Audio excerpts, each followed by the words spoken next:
Aí, Gabriel, acho que é o último comentário que eu faria. Não, mas eu queria comentar, Gabriel.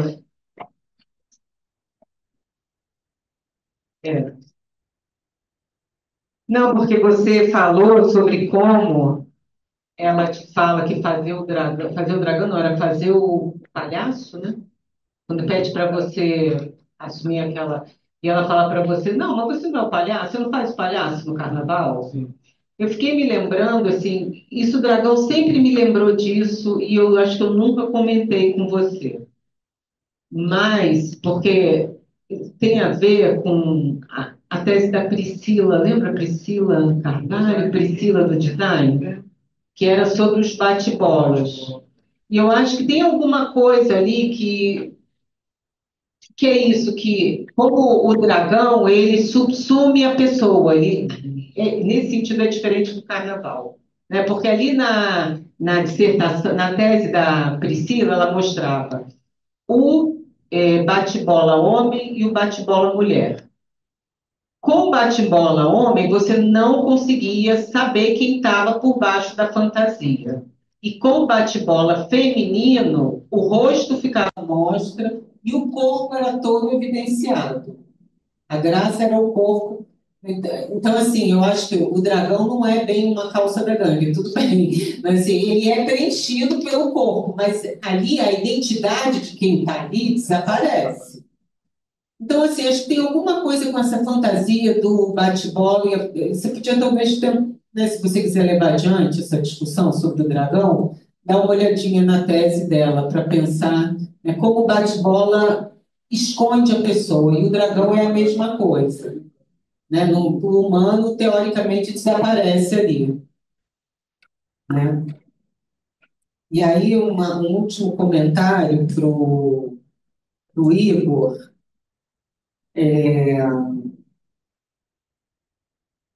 Não, porque acho que quando a Eduardo, até a gente conversou um pouco no intervalo, né? Quando o Eduardo te perguntou sobre a técnica, aí você falou, não, não estou interessado na técnica, eu estou interessado numa educação da atenção. E eu acho que, de algum modo, quando você acionou essa da educação da atenção, você voltou para aquilo que eu acho que a Tassinari não está mostrando. Ou seja, você voltou para uma ideia de uma aprendizagem feita de modo não intencional e por meio de um processo de socialização. Lembra que na sua resposta você falou? Não tô interessado em técnica, é uma aprendizagem que é aprendizada, que é feita de modo natural. E eu não sei se é isso, eu não sei se é eu não sei se é essa ou quer dizer, é como se você refizesse uma oposição entre técnica como feito e o que é não técnico como aprendido não intencionalmente de modo natural. Não necessariamente onde você não tem a técnica, e aí é aquela divisão formal não formal um pouco também.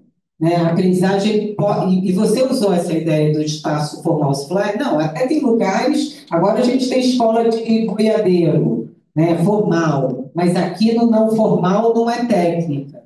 Então, eu acho que é isso. A Team Leiva ajuda a ver como pode ser formal e não escolar. Então, eu achei isso. Acho que na pergunta do Eduardo, para você responder, eu acho que tem alguma coisa a mais para você pensar, que não o refazer dessa oposição aí, formal, não formal, o formal como sendo intencional e o não formal como não intencional, como socialização. Justamente esse artigo da Antonella Tassinari, o que ela está mostrando é isso, é uma educação que é intencional, ainda que não tenha nada de formal, né? É uma educação que é no processo de socialização, mas há a intencionalidade na produção de um tipo de pessoa. Tem uma outra pesquisadora, um grupo, está nesse artigo, nessa coletânea que você tem um capítulo que eu organizei, que é com os indígenas chilenos. Ela vai mostrar isso, educar as crianças ali, para você produz uma criança volitiva por meio de uma supervisão da criança pela escuta e não pelo olho que olha e faz a criança saber que ela está sendo supervisionada. Então, você está atento. Então, é isso, são pedagogias nativas, né? São modos intencionais de produzir um tipo de pessoa, mesmo que não tem nada de formal ali, tá? Enfim, eram esses comentários. Não sei se alguém, se vocês querem comentar de volta, e depois a gente volta para aquela sugestão do Guilherme, ou intriga do Guilherme, né? Quer dizer, essa pergunta para vocês, em que medida, aí você pode retomar, né? Em que medida o seminário ajudou vocês a pensar a aprendizagem. Eu acho que deveria ser de uma vez só. Então, pronto. Posso pegar você? Concordo. É para quem está ouvindo. Aqui, ó. Vai. Eu ainda comentei com alguns colegas, eu acho que entendi a pergunta do Eduardo depois, viu, Eduardo? E agradeço a pergunta. Acho que depois de pensar, eu acho que a pergunta do Eduardo foi muito mais etnográfica do que teórica, né? E depois me fez muito mais sentido quando ele começou a apresentação dele, eu entendi um pouco os caminhos, talvez, onde ele pudesse chegar. Em nenhum momento eu coloquei como se fosse algo natural, é parte de um grande processo social a produção desses corpos, né? Boa parte do campo do Eduardo, quando ele mostrou também, é onde os interlocutores vivem, ali naquela região. São trabalhadores do campo, etc. e tal, e é toda essa parte de um processo de uma sociedade do agro mesmo, que se constituiu ali e produz esses corpos, né? E mesmo antes da gente usar a categoria agronegócio, né, a pecuária, enfim, os peões, é histórico, né? Faz muito tempo que isso está aí. Mas essa construção do rodeio como um esporte, ela é muito mais recente. E aí essa produção corporal também, ela é intencional. Com certeza, né? Agradeço a referência, eu acho que faz todo sentido. Mas ela não é natural, ela é propriamente intencional, né? Na produção desses corpos, desses homens que são trabalhadores, e encontram no rodeio essa possibilidade de ascensão. É, Ao mesmo tempo, vem se tornando formal, né? Com essas escolas de rodeio. Então, são processos, ao mesmo tempo, distintos e paralelos, eu observo, né? Eu precisei fazer ajustes, porque justamente o meu trabalho não foi sobre aprendizagem, né? Embora tenha traçado e discutido alguma coisa com esse processo de aprender, montar no touro, não foi o grande foco. Então, esses foram alguns ajustes também, quais eu pretendo avançar agora no pós-doc, justamente, para entender esse corpo, né, como ele é construído como capital, tanto dos peões, né, como dos touros. E a professora falava, né, essa construção de pessoa, os touros também são construídos como uma pessoalidade, eles têm nomes, são construídos com personalidades e temperamentos, para os seus donos são identificados, a índole, justamente. Então, não sei se eu cheguei também na resposta, mas há toda uma construção de técnica, né? Da forma de sentar no touro, segurar as cordas, de preparar a corda antes, passar cera. Tem algumas fotografias que eu não trouxe, mas esse processo de passar cera na corda, de preparar os braços. E os peões não malham, eu achei muito interessante também o trabalho do Lucas, né? Os peões não querem ficar bombados, porque não é interessante para a montaria. Eles fazem exercícios físicos, mas a ideia não é ficar musculoso, não é a força, a competição, né? Há todo um trabalho justamente uma ideia de técnica. E quando eu me reportei que a técnica aqui não era que interessava para mim analiticamente, mas mais para os meus interlocutores, né? Porque talvez essa categoria de uma forma mais dura, como técnica, para eles não fazia sentido, né? Mas havia, obviamente, todo um trabalho técnico por trás, né? Da montaria, da produção, do rodeio, enfim. Não sei também se atingi a resposta, mas acho que é isso.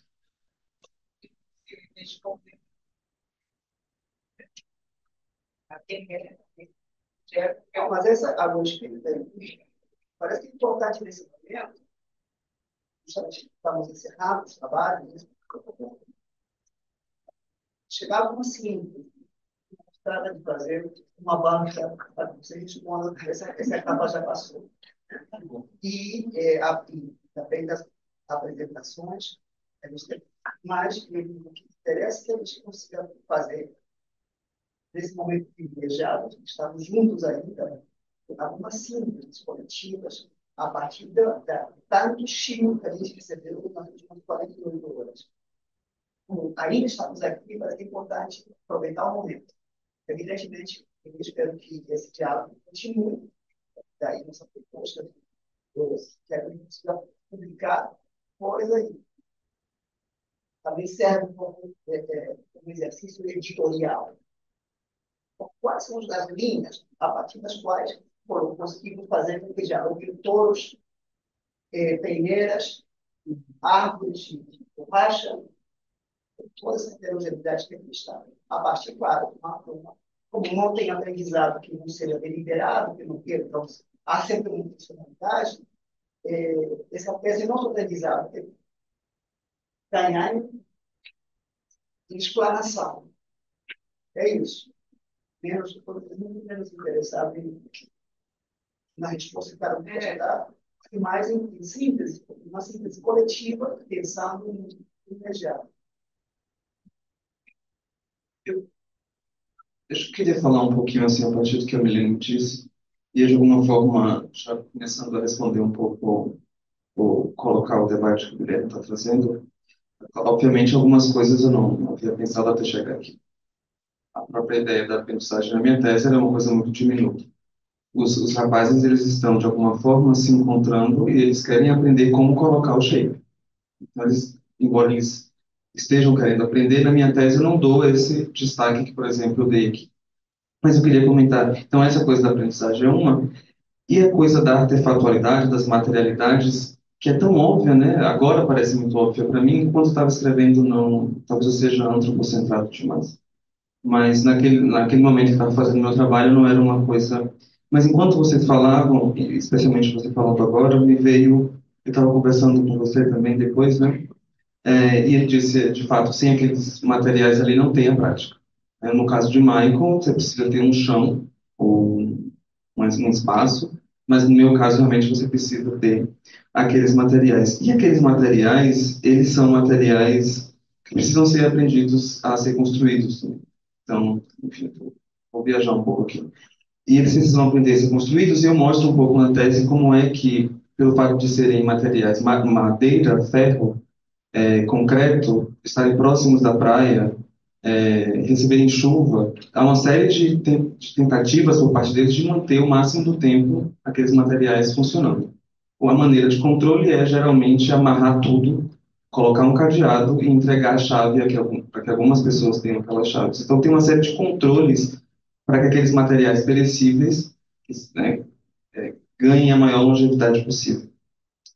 Isso significa também saber pesar, porque trata-se de pesos, você não pode fazer um ato diferente do outro, porque entorta o corpo. Então, eles estão continuamente tentando saber como é que vão pesar aqueles materiais para que eles tenham a medida certa em cada um dos lados. Estou dando uma viajada aqui a partir do que você falou.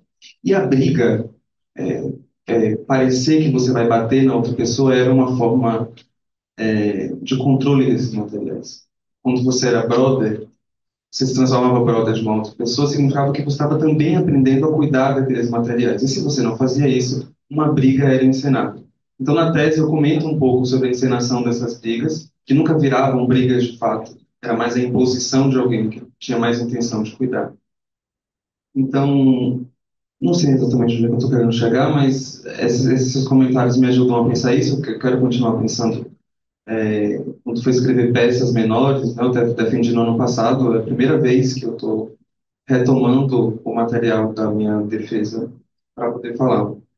Então, isso que você comentou me sugere caminhos possíveis de, de abordagem. É isso, tinha outras coisas aqui, mas a gente vai deixar caminhar.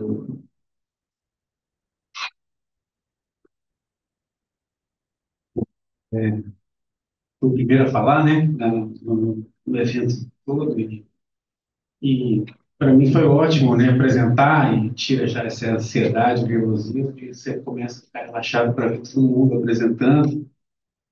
E então vou tentar pegar essa provocação tua, pensar um pouquinho com todo mundo aqui sobre o que eu aprendi estando aqui, né? A aprendizagem, em nenhum momento, ela foi minha pergunta central, né? Eu fiz etnografia, eu aprendi um monte de coisas com as pessoas no Mapuera, e ela foi o caminho que entrou no capítulo que eu tentei sintetizar aqui, pensar a aprendizagem, foi algo que me ajudou a entender melhor algo que eu queria desde o começo do projeto, que era pensar um pouco aspectos comparativos sobre estilos de fazer artefatos numa ampla área. E foi as próprias pessoas do campo que me levaram a pensar sobre isso, no sentido de, primeiro, botaram eu para andar no mato para entender quem são as plantas antes de serem transformadas em artefatos. Só começaram a falar coisas a partir do momento que me engajei minimamente para tentar fazer alguma coisa, para eu entender por que dói o joelho, por que a lombar detona, por que muitos jovens não querem fazer, né? Então, assim, eu aprendi com eles, né, que para falar sobre o fazer de algo, mais do que isso, para você entender melhor o que eles falam, você precisa também tentar fazer para que o seu corpo às vezes te mostre algumas coisas que é claro para quem faz sempre. E ao observar, né, as apresentações, né, a professora hoje comentou algo que é bem legal, que quando a gente vê as diferenças, a gente pensa melhor sobre as coisas, né? Então, hoje, a mesa sobre o que vocês apresentaram, né, eu estava até conversando isso com você, né? Eu falei que é interessante que a impressão que eu tenho é que os artesãos me ensinaram a entender que a construção do corpo deles, enquanto corpo de artesão, assim como de caçador, coisas que eu não abordei aqui, mas que está na tese, ela não é totalmente humana, porque ela é feita a partir da absorção de energias, capacidades, inteligências de plantas, de animais, de vermes e por aí. Então, me parece que para os YY, né, estou chamando de YYs, aquele coletivo, eles têm plena consciência de que eles só são o que eles são porque eles criaram vínculos com materiais e seres específicos. E ao ver a apresentação, né, é claro que, né, o pessoal lá tem uma questão do engajamento, da razão, você usou um termo interessante hoje, razão prática individual. Isso dá uma noção de isolamento do indivíduo, ou seja, depende da pessoa, da vontade dela, né? Essa coisa meio meritocrática que reina muito no nosso mundo. Mas sem o boi, né, eles não são o que eles são.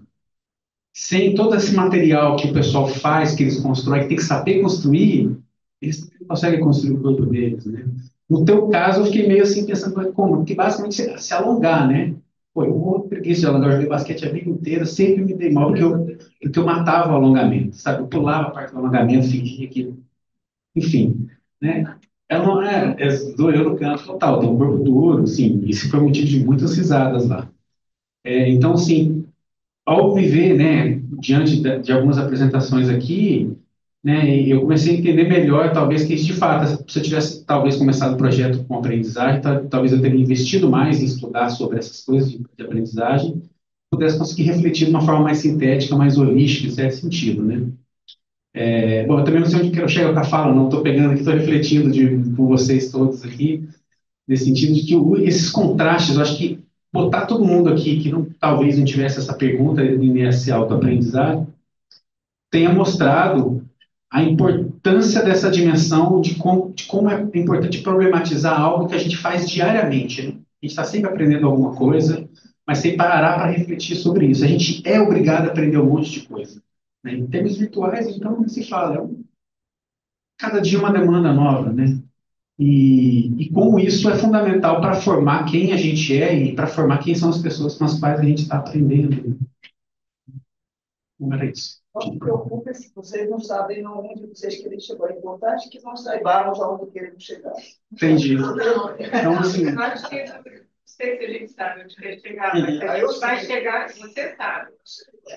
Mas a gente vai chegar junto. Agora, eu acho que é isso. É uma conversa que mostra que vocês não, né, não saibam nem chegam. Mas depois chega. Sim. Eu acho que botar essas coisas em comparação, né, facilita com que a gente entenda um pouco melhor os nossos próprios dados.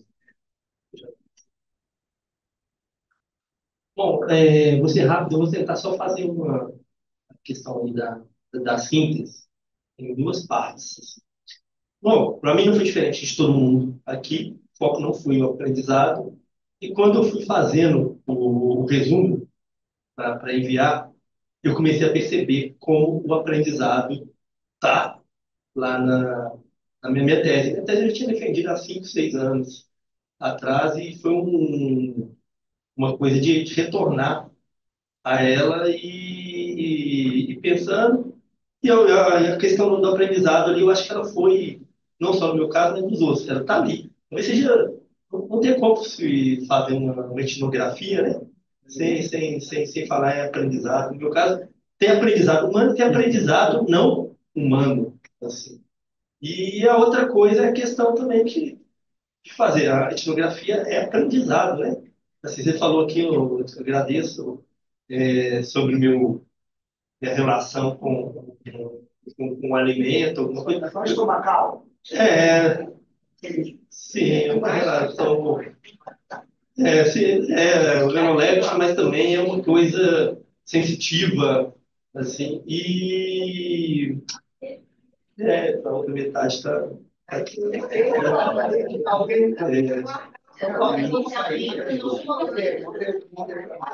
Não, é pra gente. E aí, Eu não aguardo tanta parte. Alguém tem uma goiabada aí?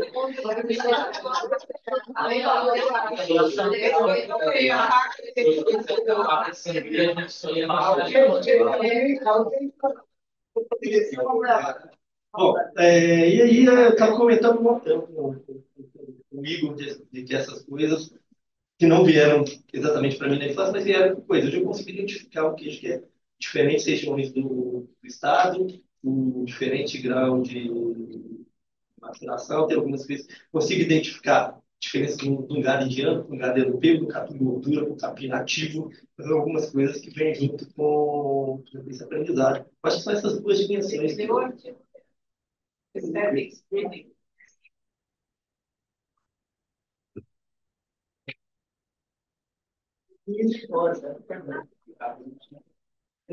Gente, bom, eu fiquei pensando, eu não falei assim muito, na verdade, da parte mais biográfica dos meus dois interlocutores, que é o Josemar e o Nito, né? Tem muita coisa para falar, mas o que eu quero focar é que tem uma pesquisadora negra, né? Eu acho que inevitavelmente vou ter que partir desse corpo que é racializado. Eu acho que isso é uma diferença da forma como eu vou me posicionar a partir da etnografia que eu faço.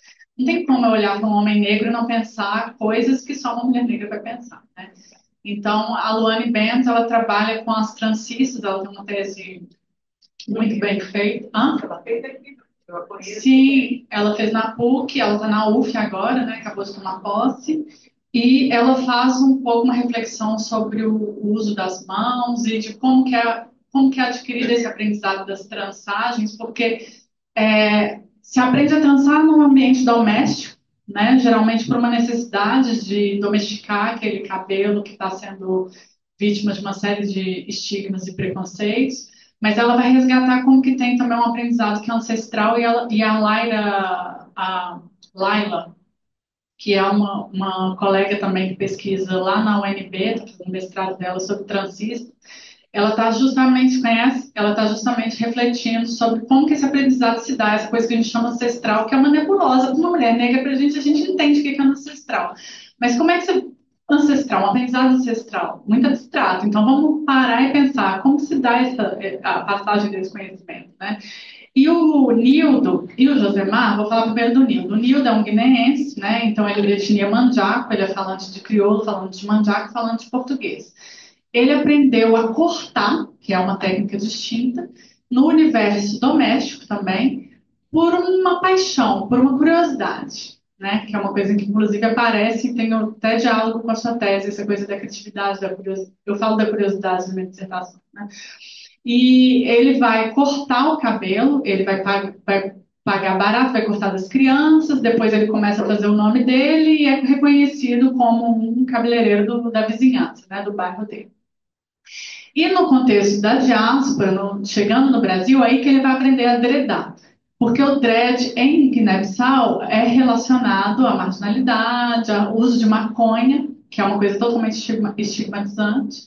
Então, no contexto de uma universidade que está pensando uma série de coisas relacionadas à contracolonialidade, à questão racial, ele vai se ver num penteado que é tanto desejado em contato com isso que a gente chama de Ocidente, porque homens africanos, né, e isso eu entrei em contato com uma etnografia de uma pesquisadora que fez pesquisa em Maputo, não era um dado que eu tinha, mas como que o dread ele ganha um lugar de fetichização de mulheres europeias que querem se relacionar com homens com dread. Então eles começam a deixar o dread crescer. Então tem toda essa questão racial e hipersexualização também.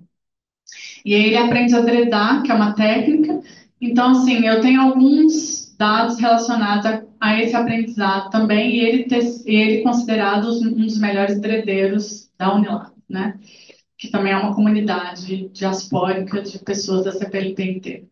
Já o Josemar é a mesma coisa, ele estava em Angola, ele é angolano, ele é de Luanda, então tem um marcador também, uma pessoa do bairro periférico, que lá é chamado de Mussex, né?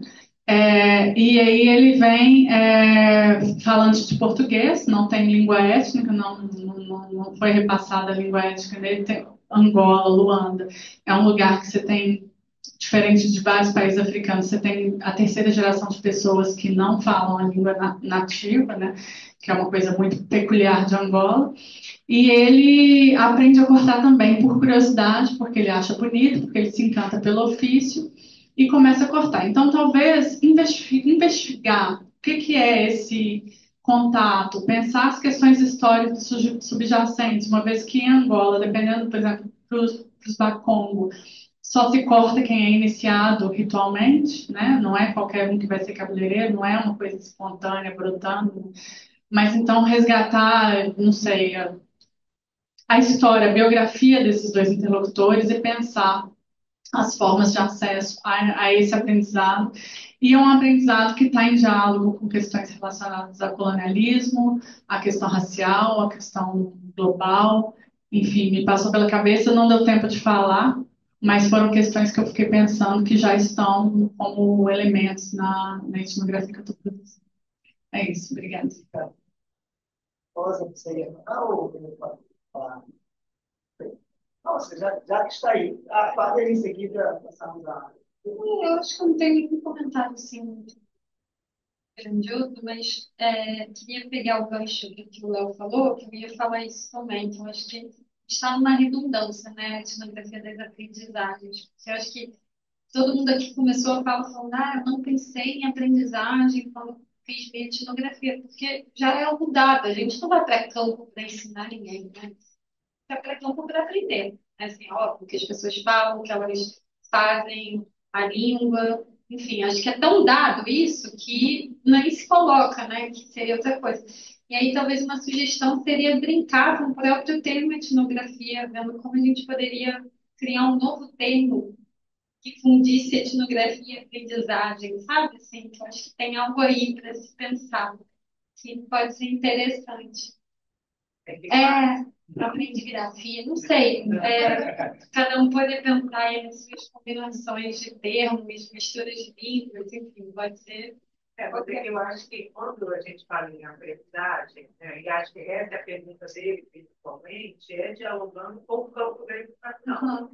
Né? Assim, claro que aprender é isso que a Dilei está fazendo, as duas coisas. Ela está fazendo, é muito legal essa pesquisa dela, né? Ela está olhando o Tabedi, Chalfaiate na Libéria, e ao mesmo tempo aprendendo ela a fazer etnografia. Então, ela está juntando as duas coisas.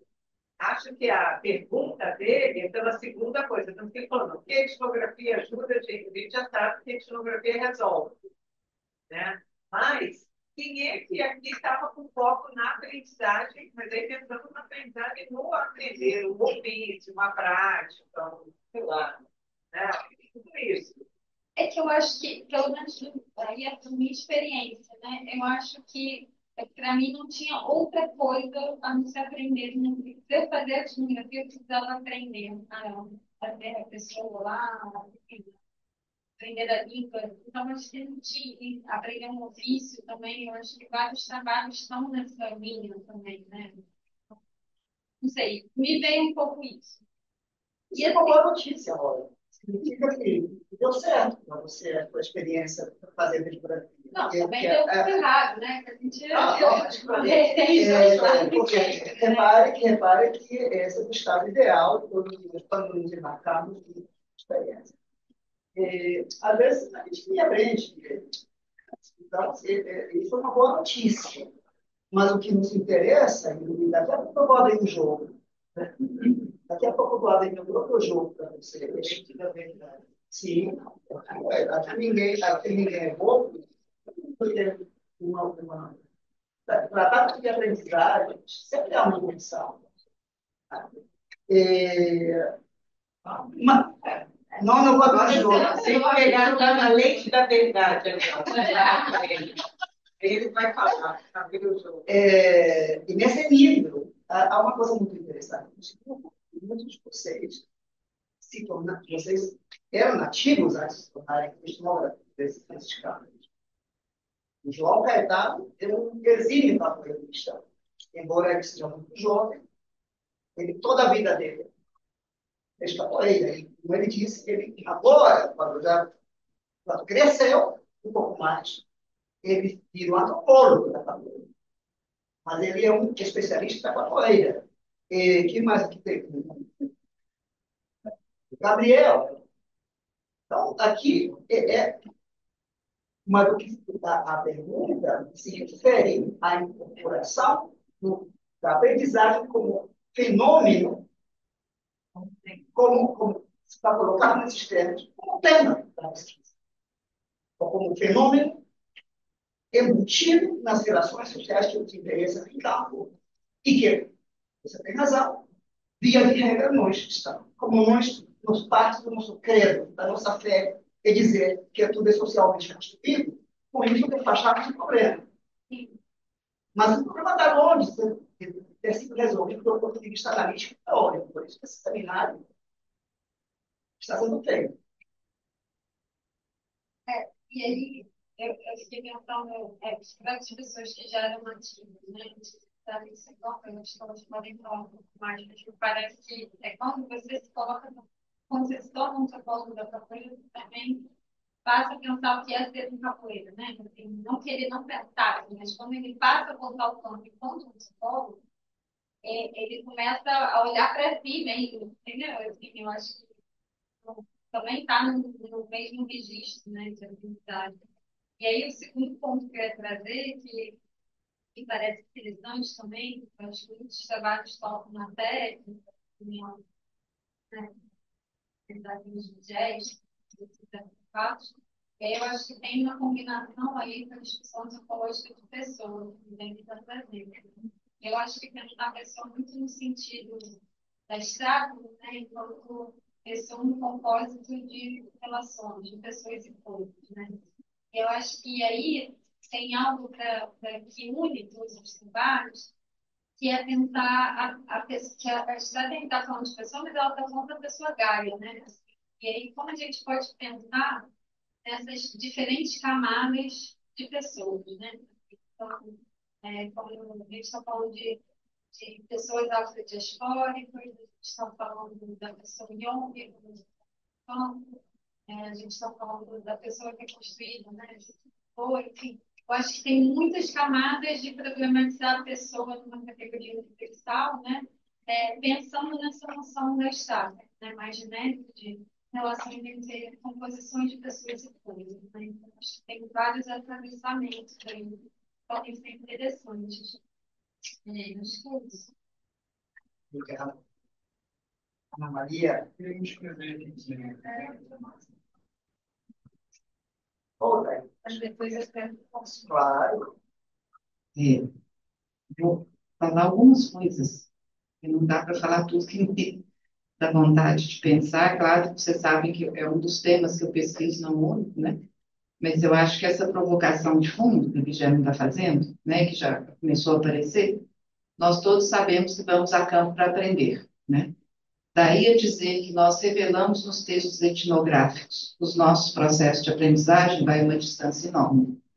Inclusive, talvez, eu acho que essa é a boa provocação, por falta de um vocabulário conceitual que nos permita fazer isso, né?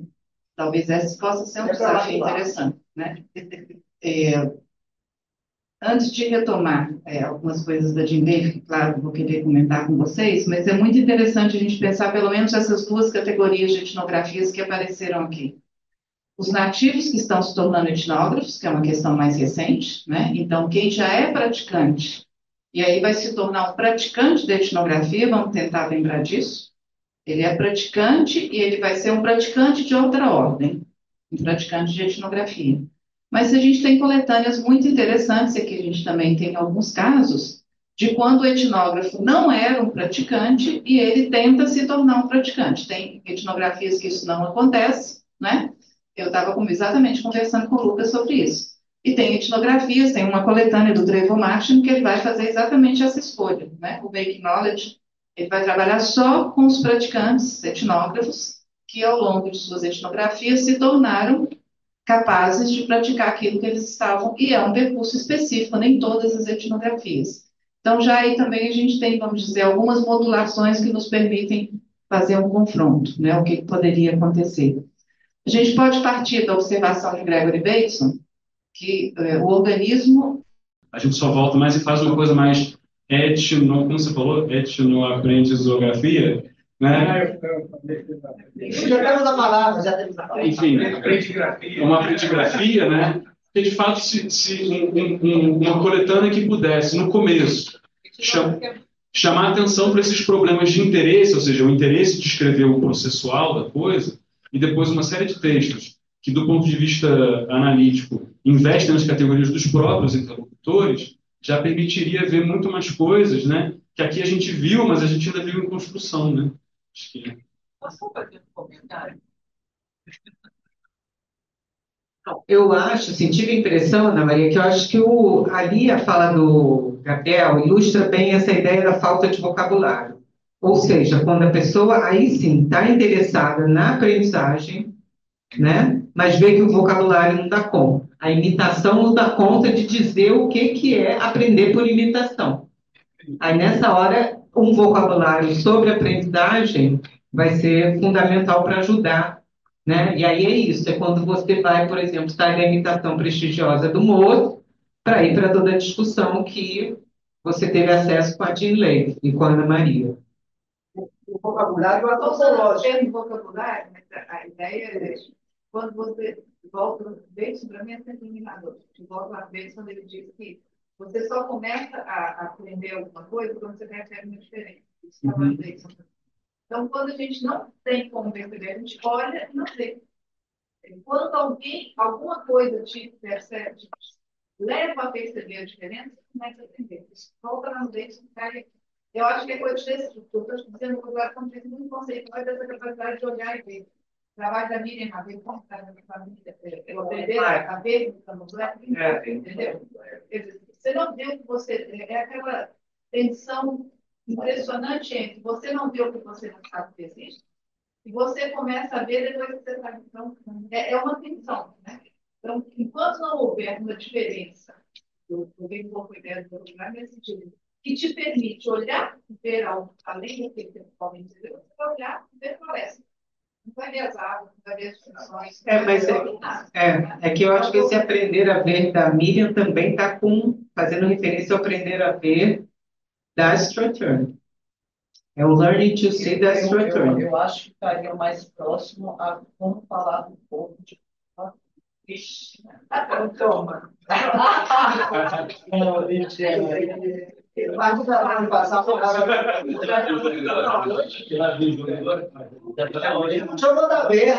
Vocês que não sabem. Tá, o jogo está aberto. Agora está ficando mais à vontade, está começando a falar palavrões, está falando. Está acontecendo uma coisa que eu imaginei que ia acontecer, mas a gente logo organiza outra vez. Bota porque, claro, o programa já está colocado em evidência, mas a gente precisa organizar um pouco em função que era a intenção inicial do seminário. Mas vamos. Lidiane, obrigado pela paciência infinita. Então, fiquei pensando aqui, né, ouvindo vocês, assim, o Guilherme ele vem com essa provocação, né, da aprendizagem enquanto um ponto central das pesquisas, né, assim, quais pesquisas tinham a aprendizagem e a educação enquanto um foco de imediato e fiquei até meio acanhada, porque todo mundo virou e falou que não era, e não sei o quê. E nas minhas são. A educação ela é muito diretamente acionada.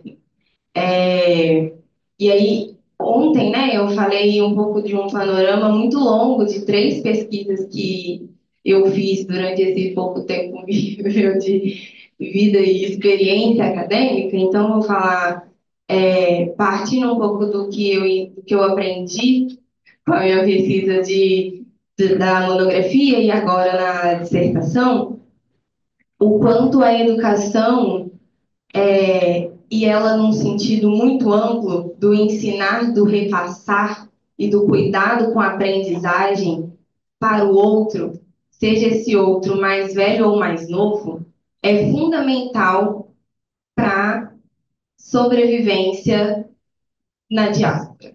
Assim, a educação ela é automaticamente acionada, só que a educação que perpassa o corpo. São outros processos educacionais, mas que se define enquanto aprendizagem. É a aprendizagem do cuidado com o cabelo, do cuidado com o corpo, com o cuidado das roupas, do modo como se trama, como faz o têxtil, do modo como você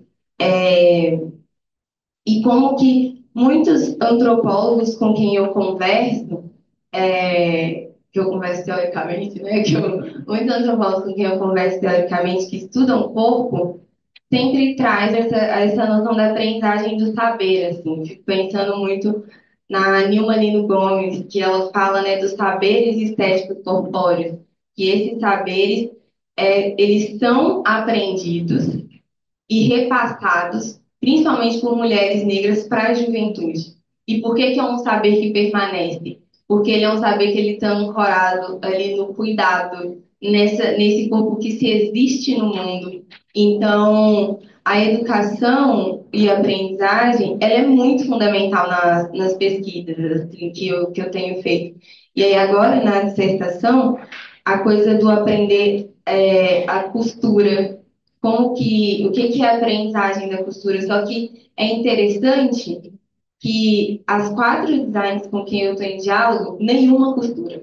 Nenhuma delas costura. Todas elas falam assim, nossa, costurar é uma coisa que eu nunca fui muito chegada. Mas a minha avó é costureira. A minha avó era costureira do bairro. Ela me ensinou a fazer pelo menos a costura reta. Porque ela falava que pelo menos isso era essencial se eu queria saber manipular alguma coisa ali relacionado a essa aprendizagem. Ou quando uma avó de uma das minhas interlocutoras, que ela tinha muito medo da máquina, a máquina de costura, ela também carrega um medo nela, assim. Alguém falou isso hoje sobre... Isso, é exato. Alguém falou hoje disso, assim, desse maquinário que você tem que dominar. A máquina de costura, ela tem esse lugar do medo. As pessoas têm um pouco de medo, assim. E é tão engraçado isso porque eu ganhei uma máquina de costura da minha família. Porque eles falaram, já que ela estuda moda, automaticamente ela vai aprender a costurar, né? E aí eu falei, ih, gente, vou fazer pesquisa, não vai ser costura, não. E aí, o quanto eu tenho medo da minha máquina de costura, assim, eu tenho uma questão com ela ainda, que eu ainda não aprendi a conversar com ela, porque é uma grande conversa que tem ali. E aí, uma avó delas virou e falou assim, que a bisavó dela era uma grande costureira no bairro. Falou assim, no dia que você sentar na máquina de costura da sua avó, você vai ver como o conhecimento vai fluir. E foi assim que ela aprendeu a costurar.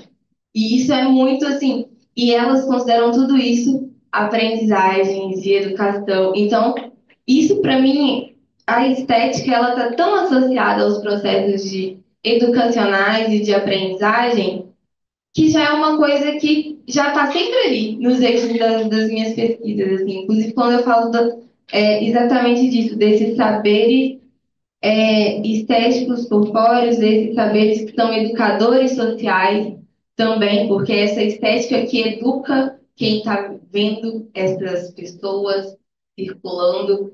Então, a educação é muito um ponto de partida, assim, para os processos das pesquisas que eu tenho feito, assim. Então, eu sempre estou pensando nessa questão da aprendizagem e da educação, assim, além de aprender.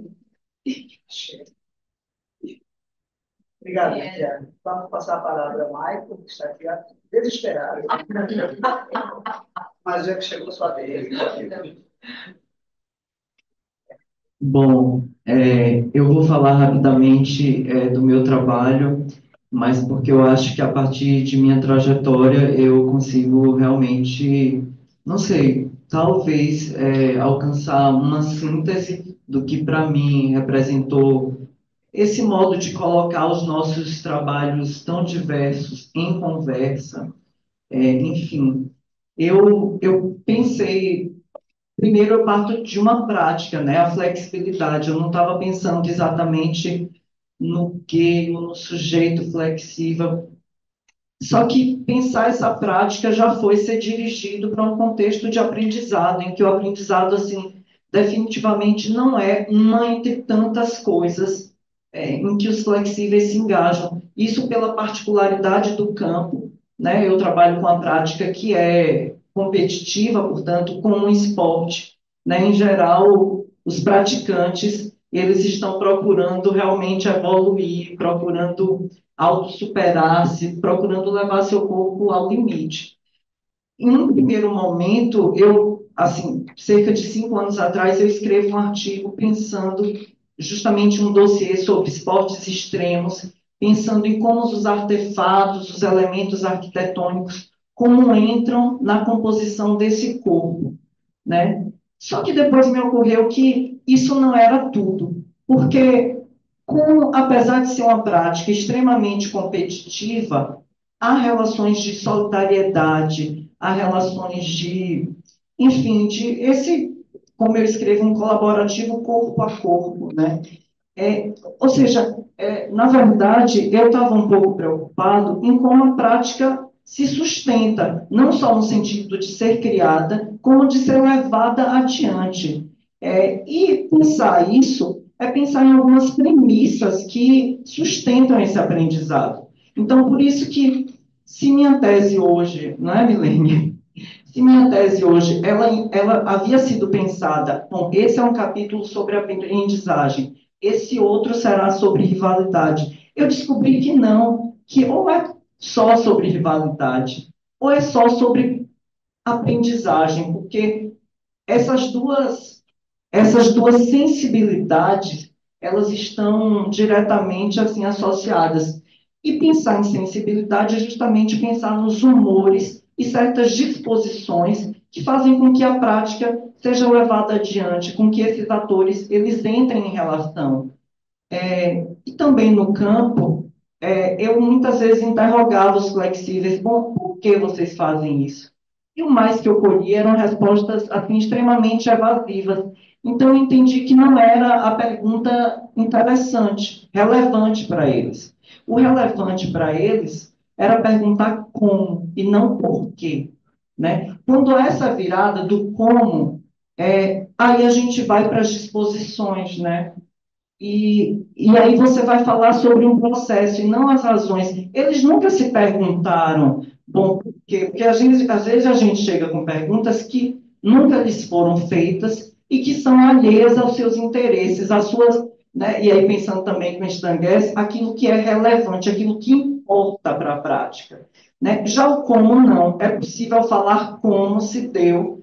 E aí o como é o terreno, eu acho que por eminência da aprendizagem. E, para fechar, assim, eu acho que, novamente, com Stangues, os praticantes de diversas práticas, como nós vimos aqui, eles se encontram à voltas em como amplificar essas práticas, como torná-las mais fortes, de modo que tem, assim, a tendência de buscar fenômenos, documentar fenômenos em vias de extinção, né? Mas, quando fazemos isso, nós nos afinamos a uma preocupação que já é uma preocupação dos praticantes, que é de manter a prática viva, né? De fazê-la crescer, de fortalecê-la. Ou seja, a nossa preocupação com a aprendizagem pode implicar, portanto, também um compromisso ético, com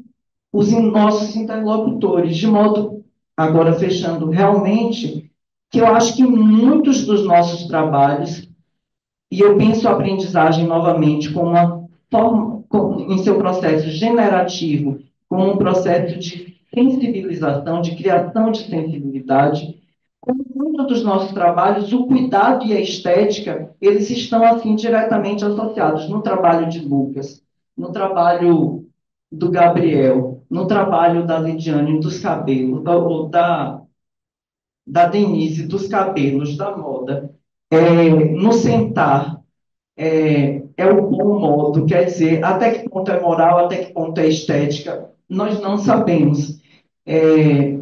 Enfim, eu acho que, e portanto, eu acho que pensar a aprendizagem, levar a sério, é já um modo de cuidar das práticas, realmente num contexto de ecologia, né? Ecologia, ou seja, fazer frente, fazer face a práticas que se encontram em ameaça de extinção.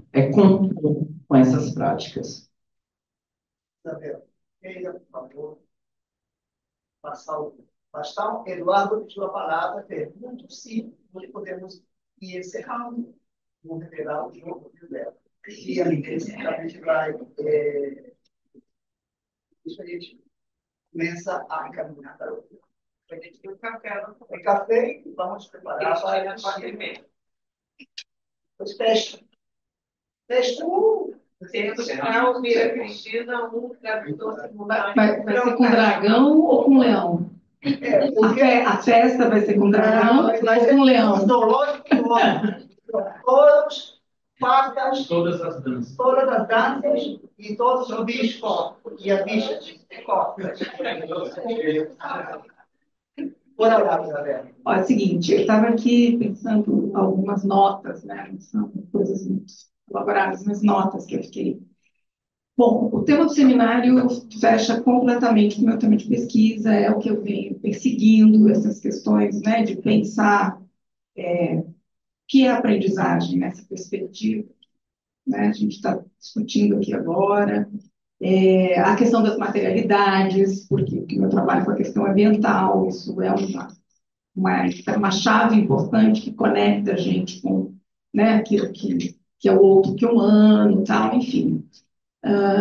E, sobretudo, mas eu queria destacar que eu acho que a pergunta que foi, quer dizer, claro, quando eu fiz meu doutorado há 24 anos atrás, eu defendi em 2001, né, então 23 anos atrás, eu não estava com essas questões que eu tenho hoje, óbvio, né? Mas, naquele momento, a pergunta que me movia é a pergunta que moveu outras pesquisas que eu fiz até hoje, de certa forma, que era assim, como alguém se torna aquilo que ele é? Como nós nos tornamos aquilo que somos, né? Só que, claro, o idioma, o repertório que eu tinha, né, digamos, em 2001, e eu pesquisei naquele momento a lideranças ambientais, né, como alguém se torna um educador ambiental e como alguém se torna uma liderança ambiental. Trabalhei com essas duas categorias. Sim, e justamente eu queria dizer que é por conta da psicologia. Eu também era uma insider, eu também tinha uma trajetória de educadora ambiental, de participação em movimentos ecológicos. Era uma insider pesquisando o seu próprio mundo, né, para entender melhor. Mas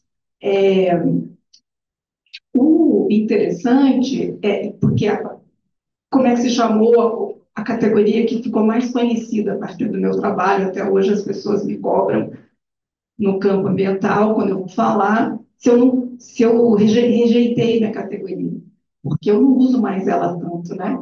Sujeito ecológico, né? Como alguém se torna um sujeito ecológico? Por que sujeito? Porque na psicologia a gente trabalha com subjetividade. Essa é a categoria principal na psicologia. A gente quer saber como se constitui a subjetividade, né? Aí eu acho que a gente vai sendo movido, né, como pesquisador, pesquisadora, pelas questões que mais nos pegam no calcanhar, né? Assim, onde a gente vai brigando, né, ou tentando se diferenciar do próprio campo de onde vem. Então, por exemplo, é, por isso, por exemplo, faz muito sentido para mim pensar a aprendizagem como formação de sensibilidades, porque aqui eu trabalhei, né, a construção de sensibilidades ambientais, né? E, enfim, tem toda uma literatura já mexendo com isso. Mas, e continuei perseguindo, de certa maneira, essa pista, né? Agora, tem também outra provocação que, por exemplo, eu sempre trabalhei em programas de educação, né? Uma psicóloga trabalhando em programas de pós-graduação em educação. E se a gente pegar essa amostra aqui, isso aqui não é representativo de um programa de educação, embora a Milene esteja no programa de educação. E de antropologia. E a gente. Pois é, não vou falar de antropologia. Pois é. Tá. Exato. Não, porque a gente tem, mas isso é curioso. A gente tem nas últimas, pelo menos a última década que eu acompanhei, cada vez mais programas de pós-graduação em educação que abrem vaga para um antropólogo dentro daquele programa. Ou outro jeito da antropologia entrar na educação é estabelecer uma disciplina de introdução à antropologia, alguma coisa assim, como dentro do programa de educação, e mesmo dentro do curso de pedagogia. Por exemplo, meu pós-doutorado foi em antropologia, e, enfim, né, tem um diálogo com a antropologia, e por conta disso, durante 10 anos, eu lecionei a disciplina de introdução à antropologia para a graduação e outra disciplina do mesmo tipo para a pós-graduação. E eu fiz isso sem ser antropóloga, né? Apenas com os meus conhecimentos de antropologia na interface com a antropologia. Mas por que eu estou dizendo isso? Porque a provocação, para quem está num programa de educação, do meu ponto de vista, não sei se a minha é uma experiência, é que a gente tem que estar o tempo todo explicando que raio de aprendizagem é essa da qual a gente está falando. Uma vez, numa mesa super qualificada de pesquisadores em educação, eu fiz uma apresentação sobre aprendizagem, nessa perspectiva que a gente está trazendo aqui, e ao final, depois de tudo que eu disse, a primeira pergunta é assim: você está falando tanto de aprendizagem e o ensino? O que você tem a nos dizer sobre o ensino? Ensino isso. Né? Aí eu percebi exatamente como que esse binômio, né? Ensino-aprendizagem, ele é tão fechadinho e ele está tão estabelecido no campo da educação que tudo que eu disse sobre aprendizagem, podia ter repetido o que eu falei ontem, não tinha campo de, sabe, não aterrissou em lugar nenhum. As pessoas só ficaram muito curiosas. Como que eu podia falar tanto de aprendizagem e nada sobre ensino? Aí eu falei, meu Deus, mas não estou nada, né? Quer dizer, difícil esse diálogo. Como retomar tudo isso e tal? E aí você vai para uma sala de aula, estou falando assim, desde os pesquisadores nível 1 do CNPq de educação, que era até a sala de aula da graduação de pedagogia. Você chega lá falando dessas coisas, as pessoas também não conseguem encaixar, né, aonde. Então, por isso que, quando eu fiz a minha apresentação, o professor, que era o moderador, ele disse, você fez uma epistemologia da aprendizagem, não sei o que lá, porque eu fico tentando conceitualizar, eu fico tentando, entendeu, dar conta de dizer o que é esse negócio, entendeu? O que é essa raio de aprendizagem que a gente está falando, que não tem uma escuta para isso na educação. São social do trabalho. No almoço, você entendeu o que ela falou? Prestou atenção? No almoço, eu estava conversando precisamente sobre isso com a Cristina. E tem uma coisa que é muito típico, muito próprio ao modo como a antropologia é recebida, principalmente esse modo como a antropologia é recebida no mundo. A antropologia é como sempre correr com isso, até a obsolescência. Né? Então, isso eu senti no meu campo, trabalho de campo, isso a gente sente hoje. Por que você faz antropologia? Por que não faz história? Por que a antropologia não é logo englobada pela história? Ou pela sociologia? Então, assim, não há dúvidas em geral dos departamentos de educação, da contribuição que uma sociologia da educação traz, que uma filosofia da educação traz, que uma história da educação traz e que uma psicologia da educação traz. A antropologia, ainda que este tenha sido primeiro, nós queremos criar um programa, uma carreira de antropologia. E o primeiro programa de pós-graduação em educação criar uma carreira de antropologia. Ainda assim, a contribuição que é mais palpável é ela com a Vera Candor. Né? Vera Candor que a convida para criar aqui. Então, a contribuição mais palpável da antropologia é a etnografia, ensinar as pessoas a fazer etnografia. Teorizar sobre a educação. Estão querendo muito. Estão querendo muito. Posso fazer um comentário? Agora, eu acho que a Ana Maria Gomes tem uma função também. Tem 5 antropólogos, então, pronto. Você trabalha com indígenas. Você está nos novos mas olha só, eu vou usar uma situação de defesa de tese, da tese sobre a aprendizagem do futebol, em Paris, e que uma parte da banca de defesa era de pessoal da educação, uma parte do pessoal da tecnologia. E o pessoal da educação, vou dizer que é emblemático no sentido que se a gente chegar nesse ponto, já valeu muito a pena. Eles diziam exatamente isso, mas você não está dizendo o que os professores vão fazer. Mas tudo que você falou é importante, tudo que você falou é importante, não pode tirar nada. Mas, aí a gente fala assim, mas é problema de vocês agora. Se uma tese, tudo que ela disse é muito importante para quem é da educação ouvir, pronto. Aí para de perguntar se é da antropologia, se é da educação, olha, o que você tem a dizer foi muito importante. Era muito curioso, o colega era da educação física, do programa de... Então, estudava muitas questões do corpo, né? Do programa de educação, e ele dizia isso, e ele ficava agitado e falava exatamente assim. Não, mas é muito importante. Tudo que você disse é muito importante. Mas não, eles falam isso. Então, eu acho que se a gente conseguir enunciar algo que é importante, e aí vou dizer a mesma coisa, a aprendizagem também. A Susan, eu esqueci o nome dela, Susan Bloom, publicou agora um artigo recente, falando que a aprendizagem também não é tema na antropologia, né? Então, nós estamos no meio... Agora, se o que a gente tiver para dizer importa, a lá Stenger, a nossa comunidade de pesquisa vai reagir. Né? E eu acho que, reiterando o que a Cristina disse, aqui todas as pesquisas têm muito a dizer, tem coisas a dizer que importam. Né? Eu acho que é algo, um passo além, mas nós temos uma base aqui riquíssima de trabalho. Já abrindo o jogo, Leonardo, eu estou no modo militante. Eu estou hoje especialmente militante, super militante, ativista radical.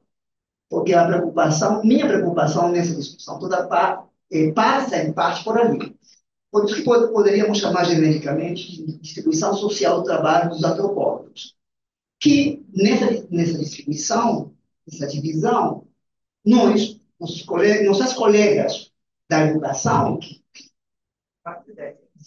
terminaram se inserindo profissionalmente nos departamentos, na faculdade de educação, coube a elas a responsabilidade de refletir sobre os fenômenos educacionais, porque isso, aos antropólogos que estamos alocados nos departamentos de ciências sociais e de antropologia, não nos interessa. Embora sejam todos professores. Embora todos sejamos professores, e embora todos, como disse Rosa, rapidamente reagiríamos dizendo, mas isso está implícito.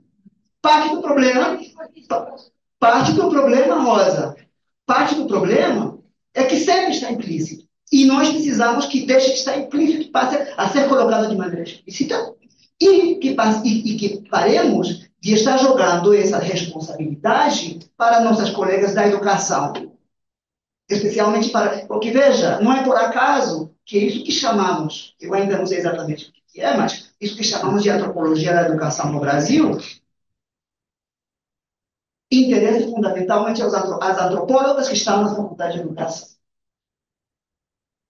E nós, que estamos no Departamento de Antropologia, numa posição muito mais confortável, eu reconheço, estamos condenados a ter uma agenda de pesquisa secundária, quando não verdadeiramente marginal. Quando? Porque poderia ser famoso, rico, se tivesse, sei lá, gênero, sexualidade, que é outra. Me dá qual o babado, qual o tema da hora? Economia? Cosmologia? Ontologia? Extrema-direita? Nada, seria famoso. Mas não, eu me interesso por ensino. Muito menos que por aprendizagem. Veja só. E pior ainda. Então, estou militante. Essa discussão toda está colocada dessa maneira porque eu estou em modo militante. Eu estou defendendo uma agenda que deixe de ser exclusiva da sobrevivência intelectual, das carreiras e dos projetos intelectuais das colegas que caíram por esquerda. Eu venho da Bahia, sou solidário com minha amiga querida ninguém solta a mão de ninguém. Ninguém solta a mão. Vamos lá, Isabel e Eduardo, vamos fechar. Vamos tomar café. Bom, não sei se dá tempo de mais um comentário. Eu ia falar de algo parecido com o que vou tentar ser breve. Que Isabel falou. Semana passada, eu estou há 6 anos, quase todo semestre, dando disciplina que chama Antropologia e Educação, não da educação, no primeiro semestre da pedagogia. E na semana passada, eu tenho trabalhado faz alguns semestres com o texto As Técnicas do Corpo, do Marcel Moço. Justamente porque quando a gente dá o que é educação, do Carlos Brandão, que foi um antropólogo que escreveu o que é educação, ele fala, a educação está no mundo, né? O primeiro capítulo ele está falando, aprender com os índios, né? Ou Laraia, que fala da aprendizagem, né? Da educação como quase a engrenagem que faz a cultura, né? Se reproduzir. Eu acho que isso fica ainda num plano muito etéreo. Né? Se você vai nos exemplos que o Laraia traz ali, ele dá vários exemplos do Mose, né? E o Mose, ele dá uma materialidade até maior do que o Ingold, quando ele vem e afirma que a antropologia é um empreendimento educacional e não etnográfico. Ele fala, ele tem há um tempo tentado jogar esse termo que a gente está aqui trazendo ao lado da aprendizagem, ele está não só jejuando, ele quer enterrar, né, a etnografia, porque ele tem uma visão objetivista, né, da etnografia. Mas eu acho que, eu estou falando disso do Moço porque eu acho que nesse texto a questão da técnica apareceu aqui porque é a minha entrada. Eu chego na aprendizagem por meio por um interesse nas técnicas, né? Mas também uso a aprendizagem como uma forma de chegar às técnicas. Mas respondendo a sua primeira pergunta, eu me senti, apesar de eu ter pensado no que eu vou falar, num segundo nível, né, que seria uma transformação na aprendizagem por meio de um novo objeto que desloca a aprendizagem, eu me senti muito mais instigado a pensar no material. Eu quase tirei. Eu me senti mais instigado a voltar para o meu material de campo e pensar essa aprendizagem que também é uma transformação. Se a gente pode, pegando um pouco uma paráfrase, eu não sei se alguém conhece aquele livro onde eu publiquei aquele artigo da Faca Elétrica, que é do primeiro projeto Transformações Técnicas em Perspectivas Locais. E ali na introdução, o professor Carlos fala algumas coisas sobre a técnica, que eu acho que se aplica um pouco ao que a gente está pensando aqui sobre a aprendizagem. Que, ao mesmo tempo que vários exemplos etnográficos aqui trazem transformações, seja o pau de selfie, que muda as relações, no meu caso, uma faca elétrica, que muda o modo de fazer e o modo de aprender, demanda uma nova forma de treinamento, ou espera-se um treinamento de uma nova forma, processos de escolarização, de práticas que não eram escolarizadas, ao mesmo tempo que a gente pode pensar as transformações da aprendizagem, a gente pode pensar que a aprendizagem em si é uma forma de transformação, né? Que é o que o Carlos fala ali. A técnica, ela, ao mesmo tempo que a gente está tendo etnograficamente transformações nas técnicas, a gente também pode pensar que a própria técnica em si é transformação, é processo, né? É ontogênese, ou gênese, como ele escreve depois. Em verdade, ele estava escrevendo mais ou menos na mesma época sobre isso. Então, era um pouco pensar essa conexão para mim, entre a aprendizagem e a técnica, e dizer que se for mesmo sair esse livro, eu fiquei talvez mais interessado em me debruçar mais sobre o material, sobre as crianças, sobre os jovens. Comecei a voltar sobre essa coisa da casa, né, que é um tema clássico dos estudos rurais, e entender mais, responder um pouco mais do que você estava falando, né, desse como, né, mergulhar mais nesse como que na tese ficou faltando. Bom, era isso que eu queria dizer, e eu queria só falar que a Ana tem um recado para dar, um anúncio. Em setembro, nós estamos organizando um seminário, um simpósio interamericano de etnografia da educação. É o 16º simpósio que a gente está preparando, vai acontecer na Unicamp, a Chantal está recebendo como organizadora local. É um simpósio que acontece há vários anos, eu participei a primeira vez em 2000, reúne colegas da Argentina, do Chile, do Peru, do México, do Canadá, dos Estados Unidos, e é a primeira vez que ele vai acontecer no Brasil em setembro do ano que vem. Então, a gente está querendo apresentar para todos o acontecimento do 16º Simpósio de Etnografia, Interamericano de Etnografia e Educação, para vocês ficarem atentos e se apresentarem. Isso será em setembro, de 22 a 26 de setembro de 2025, na Unicamp.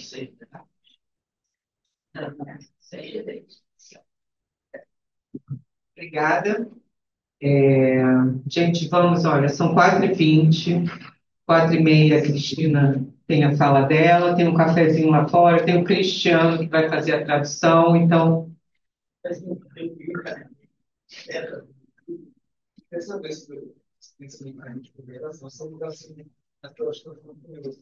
A gente, quer dizer, vai fazer a proposta de uma publicação, mas não tem nada pronto aqui agora, né? Acho que isso a gente vai depois mandar um e-mail, né?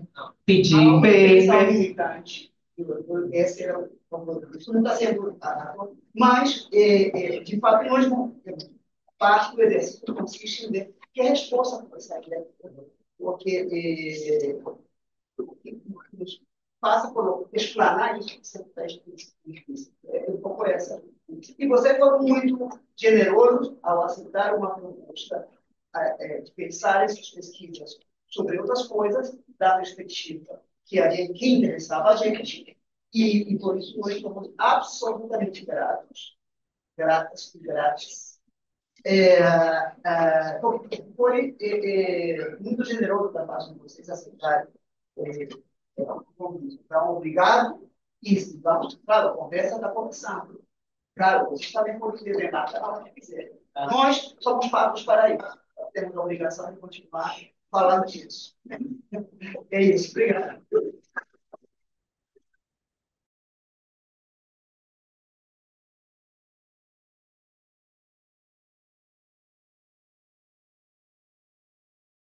Então, pessoal, boa tarde. Vamos nos encaminhando para a última atividade desse nosso seminário internacional Etnografias da Aprendizagem, com a nossa convidada internacional, mas não mais importante, mas mais desconhecida, que vai trazer para a gente vai trazer a palestra, né? New Craft, a Research Agenda for Crafting Futures, né? E então pensa assim, falar brevemente, né? Quer dizer, por que a Cristina, como que a Cristina, eu acho que tem a ver aí um pouco o interesse meu, inicialmente meu, né? Pessoal, de pensar essa coisa do craft, do fazer, né, esse craft para além do rudimentar, para além daquilo que a gente pensa só como artesanato como rudimentar, como deslocado de uma agenda global, de um mundo global, né? Eu já conheci o seu trabalho a partir da discussão sobre estética, na verdade, te conheço por aí, né, que é esse artigo Reading Aesthetics, yeah, que é um artigo bem interessante, né? Estava falando isso para o. Aí já foi embora, Leonardo. Que é um artigo sobre como conhecer o gado, o estado do gado, a partir da aparência dele, né? Da estética da raça do gado, né? Então tem uma questão da visualidade bem legal. Mas é isso, eu não vou me estender mais. O Cristiano vai fazer uma tradução simultânea. Alguns termos são intraduzíveis, entre eles craft, o outro skill, que vocês também estão acostumados a ouvir também sem tradução. E tem mais alguma coisa que talvez ele ache intraduzível e aí a gente tenta acompanhar. Tá bom? Então, obrigada e aproveitem.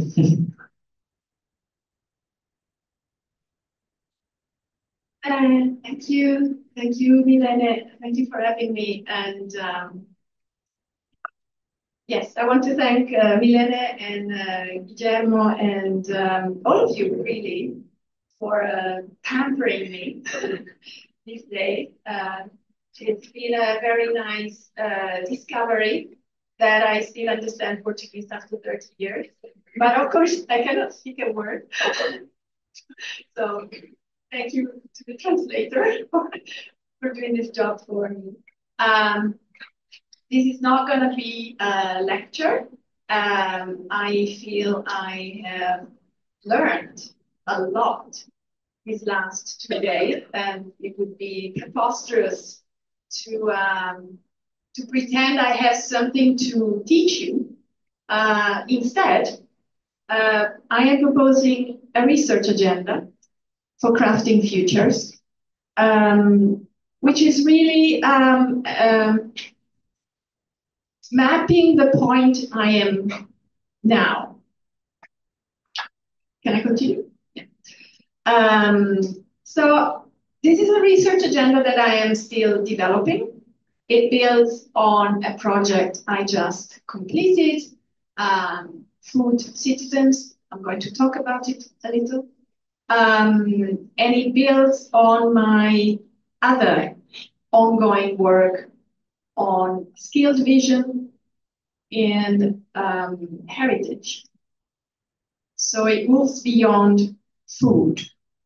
And I want to share my reasoning around this research agenda, which I have preliminarily entitled New Craft, and really ask for your help and advice and input while sharing a little bit where I am at and the rationale. Não, primeiramente, eu queria agradecer muito a Milene, ao Guilherme e a todos vocês pela sua participação e por terem me mimado tanto desde que eu cheguei aqui, me acolhido tão bem. Eu fiquei muito feliz de descobrir que eu ainda entendo português depois de 30 anos, mas infelizmente eu não falo português, então agradeço a tradução. Eu não pretendo dar nenhuma palestra, porque, na verdade, eu aprendi muito com vocês nos últimos 2 dias e seria pretensioso achar que eu tenho algo para ensinar para vocês. Ao invés disso, eu gostaria de falar de uma proposta de pesquisa, uma agenda de pesquisa, na verdade, que mostra, por assim dizer, um mapeamento de onde eu me encontro agora no meu trabalho de pesquisa. Essa agenda de pesquisa, como vocês veem na tela, na verdade, ela se baseia num trabalho que eu terminei há pouco, chamado Food Citizens, com interrogação, ou seja, cidadãos alimentares ou do alimento, numa tradução livre, e também, eu vou falar sobre ele, né? E também numa noção de skilled vision, que é esse olhar capacitado, né? Esse olhar específico, e também a noção de heritage, patrimônio. Só que tudo isso vai além do alimento, né? Então é sobre isso que a gente vai falar um pouco. Vou falar um pouco sobre o raciocínio por trás dessa agenda de pesquisa que eu chamei de New Craft, um novo craft.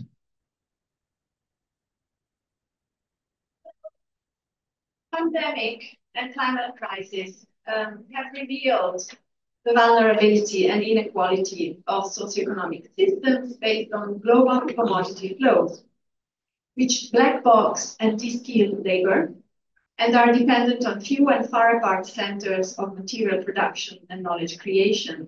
In the face of this, the issue of de-skilling and reskilling is paramount to alternative procurement, and it often determines the success and scale of collective action. The alternative food networks I worked with in Northern Italy, Massachusetts, and the Netherlands since 2009 all entailed a measure of reinvention of craft, which extends beyond food. In my opinion, this pinpoints a diffused sensibility for crafting futures. A pandemia e a crise climática acabaram revelando uma vulnerabilidade, uma desigualdade nos sistemas socioeconômicos que se baseiam em fluxos globais de commodities ou mercadorias. Porque esses fluxos, eles enquadram como que numa caixa preta esses processos e também acabam descapacitando a mão de obra, além de serem dependentes de centros pouco numerosos e distantes uns dos outros de produção material e de criação de conhecimento. Diante disso, a questão da descapacitação ou da recapacitação ou qualificação, ela é muito importante para uma produção ou uma provisão alternativa dos elementos que nos interessam e muitas vezes determina o sucesso e a escala da ação coletiva. Essas redes de alimentação alternativas com as quais eu trabalhei no norte da Itália, em Massachusetts e também nos Países Baixos desde 2009, todas elas, de alguma forma, elas trazem a ideia de reinvenção do fazer, uma reinvenção do craft, que se estende para além do alimento. E, na minha opinião, isso acaba colocando em evidência uma sensibilidade difusa no fazer de futuros, que é o crafting futures, como ela diz. So I developed some of these themes in the framework of the Food Citizens Project, a title that comes emphatically with a question mark, as you already said. The project compared networks of collective food procurement in 3 representative cities in Europe: Gdansk in Poland, Rotterdam in the Netherlands, and Turin in Italy, to compare examples of urban reskilling with relation to food procurement. Eu, a partir daí, desenvolvi algumas ideias dentro desse arcabouço do projeto que eu chamo de Food Citizens, né, com uma interrogação. Título, na verdade, a interrogação nele, ela é enfática, ela é importante, como já foi mencionado. O projeto comparou redes de provisão coletivas de alimento em 3 cidades europeias representativas, que foram as cidades de Gdansk, na Polônia, Rotterdam, nos Países Baixos, Turim, na Itália, comparando exemplos de recapacitação ou requalificação urbana dentro dessa relação da provisão de alimentos. So, as a team, we compared our results in this report, Reskilling for Sustainability, and unsurprisingly, our insight was that learning food procurement skills in a collective dimension is not an ideational process, but a grounded, contextual, relational, and political process, which connects people with specific and diverse materials, ecosystems, networks of neighbors, and governance agendas. E como equipe, então, o que nós fizemos foi comparar os resultados naquele relatório chamado Reskilling for Sustainability, né? A requalificação para a sustentabilidade numa tradução livre. E a nossa percepção, nosso insight foi que, sem nenhuma surpresa, a aprendizagem de habilidades na provisão de alimentos dentro de uma dimensão coletiva, ela não é um processo ideacional, mas ela é um processo fundamentado, contextual, relacional, um processo político, que conecta pessoas com materiais, ecossistemas, redes de vizinhos e agendas de governança específicas e também diversificadas.